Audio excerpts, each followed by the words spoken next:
nas antigas cidades empoeiradas aos templos majestosos, cada escavação é como um capítulo da história da humanidade para ser desvendado. Porém, quando as evidências enterradas desafiam nossas percepções das narrativas bíblicas, um intrigante mistério se desenha.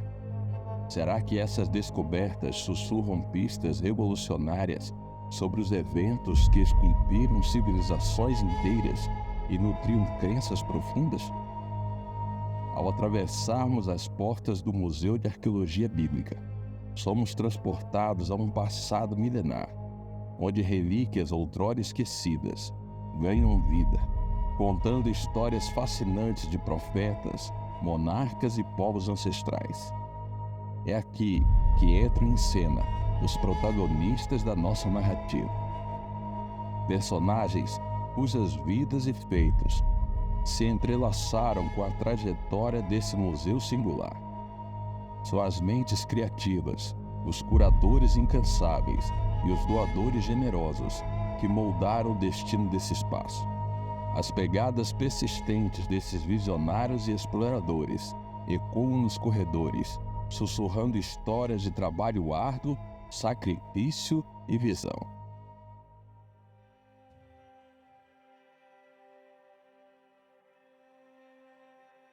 Paulo Franz Borck foi pastor, professor, pesquisador e arqueólogo.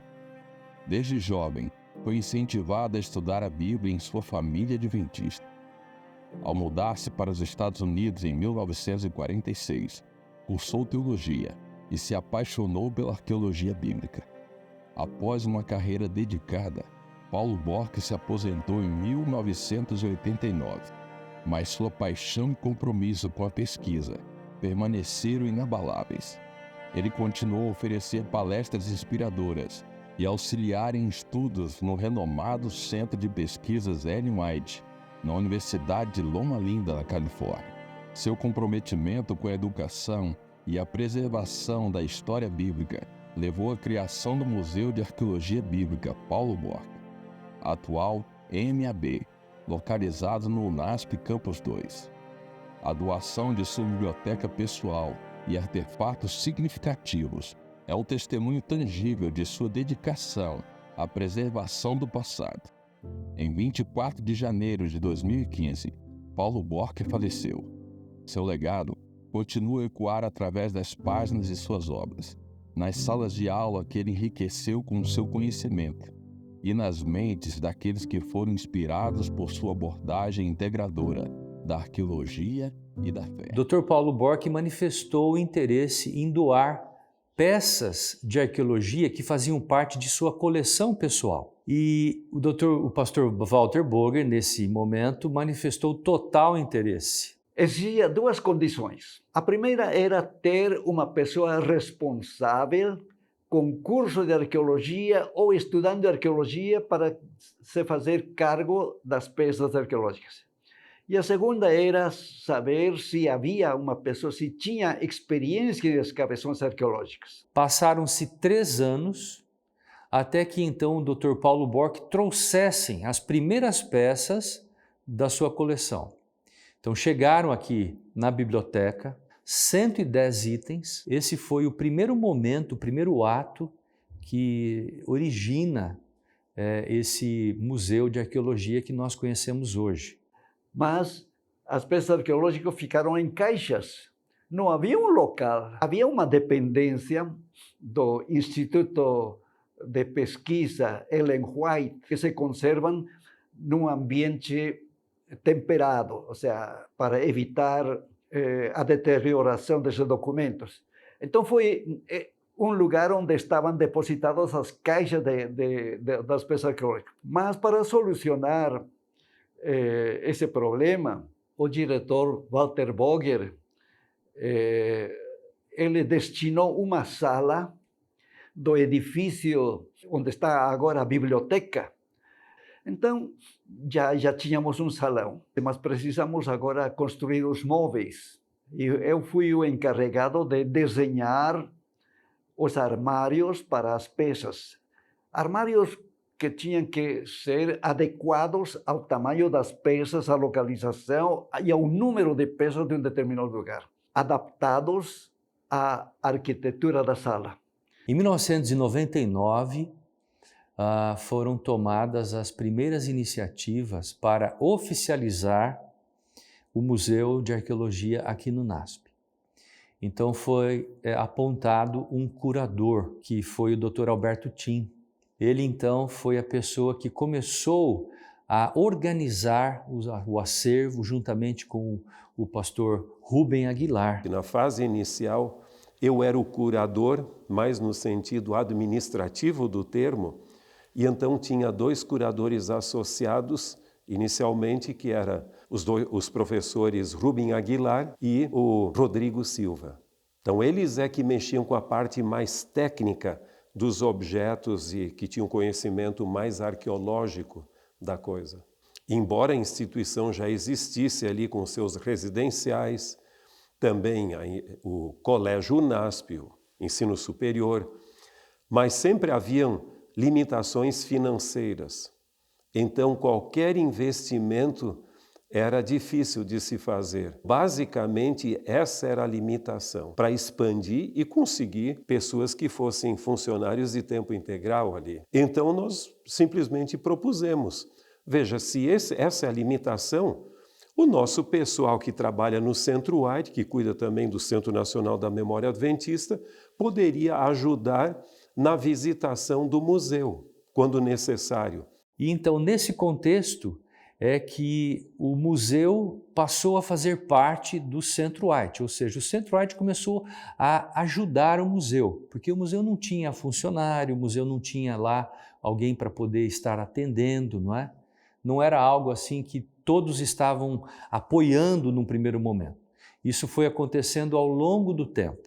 Depois, no ano de 2012, nós recebemos a maior parte da coleção, que foi doada pelo Dr. Milton Afonso. Ele tinha alguns objetos, algumas coleções de moedas com ele, e ele doa para o NASP, e a partir disso nós temos um volume maior no nosso acervo.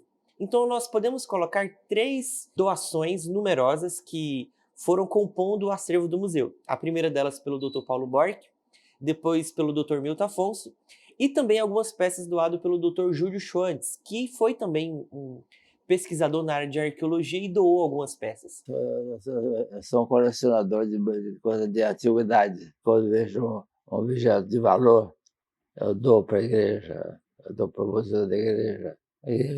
Eu me sinto feliz quando está crescendo, quando o acervo da igreja vai se enriquecendo.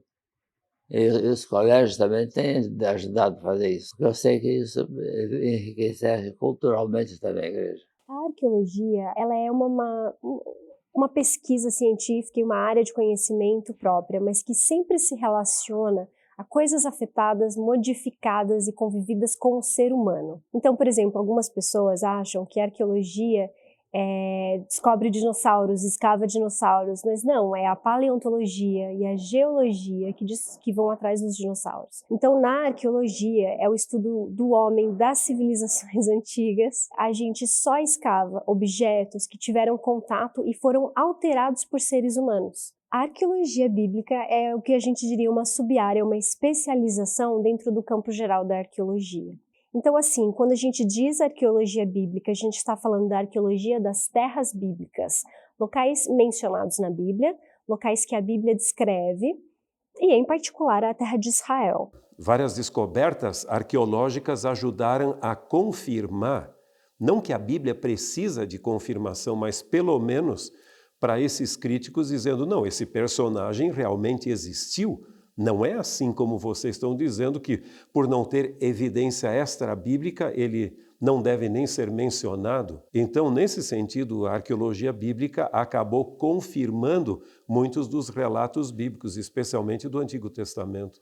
Então, ver esses objetos, escavar, compreender a história e trazer essa história na forma de artefatos para serem expostos no museu, cria um contato maior das pessoas com uma parte prática da Bíblia, uma parte da vida diária das pessoas, uma realidade praticamente tocável, né? Porque a gente não pode tocar nos objetos, mas eles estão ali, eles são de verdade e eles foram tocados no passado. E eu me recordo que no ano de 2013, o Dr. Milton esteve aqui, era um sábado à noite.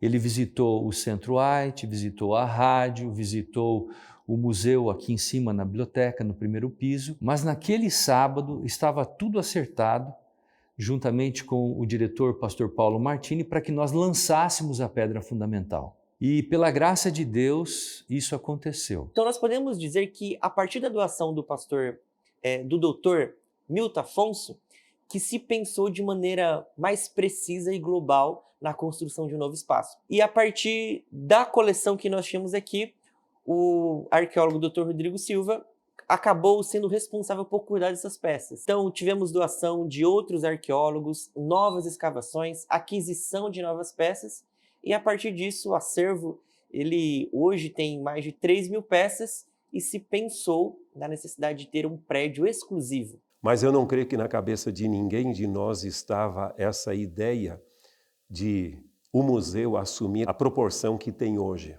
Esse projeto enorme, algo especial, ou seja, com um prédio específico para ele. O MAB é um sonho do Sérgio, sim, como historiador, mas é o sonho ali de uma criança que assiste os vídeos do pastor Rodrigo Silva e sente o desejo de participar, de entender mais sobre arqueologia. O MAB é o sonho de um irmão, né, evangélico que quer aprender mais sobre esse tema. É um projeto muito desafiador, né, com muitas limitações, e isso acaba motivando para que encontramos forças para, de fato, ali realizarmos esse sonho. Isso é uma coisa que podia se sonhar, mas era totalmente inviável naquela época.